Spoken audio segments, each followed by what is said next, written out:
Hey, friends, in this time of not being together, we wanted to reach out in different ways. And one of those ways that we thought we might be in touch with each other is to share the text, ask some questions, and allow you to think about those before the Sunday sermon. Again, Sunday's worship service will be online this week.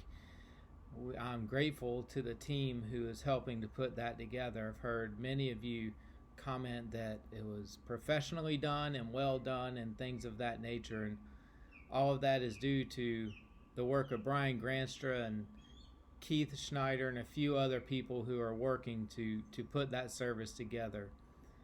I'm grateful for all of those who are doing just that, and wanted you to know that I'm thinking of you and praying for you all in this time. This is a weird time, it's a strange time, it's disorienting in a lot of ways.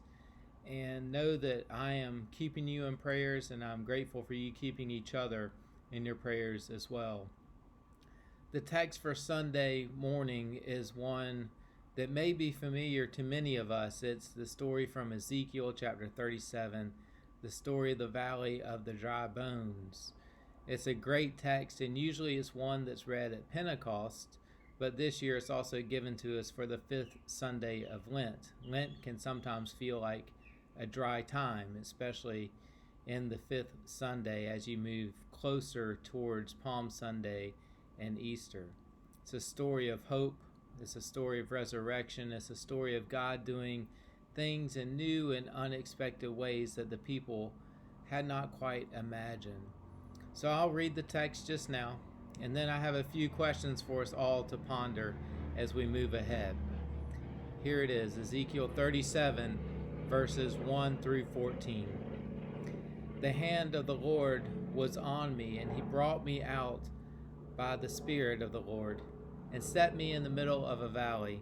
It was full of bones. He led me back and forth among them, and I saw a great many bones on the floor of the valley, bones that were very dry. The Lord asked me, Son of man, can these bones live? And I said, Sovereign Lord, you alone know.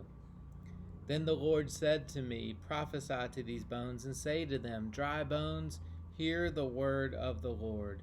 This is what the Sovereign Lord says to these bones. I will make breath enter you, and you will come to life. I will attach tendons to you and make flesh come upon you and cover you with skin. I will put breath in you, and you will come to life. Then you will know that I am the Lord. So I prophesied as I was commanded.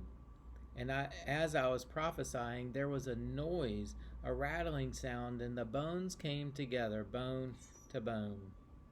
I looked, and tendons and flesh appeared on them, and skin covered them, but there was no breath in them.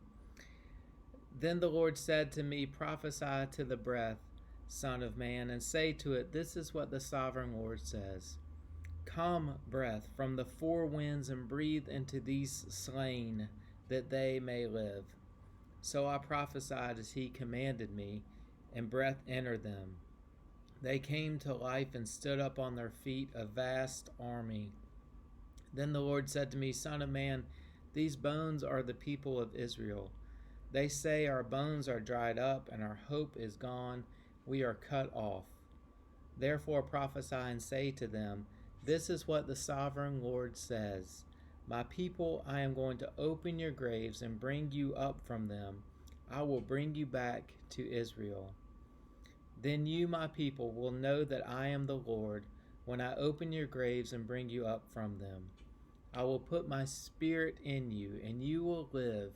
You will settle in your own land. Then you will know that I, the Lord, have spoken, and I have done it, declares the Lord.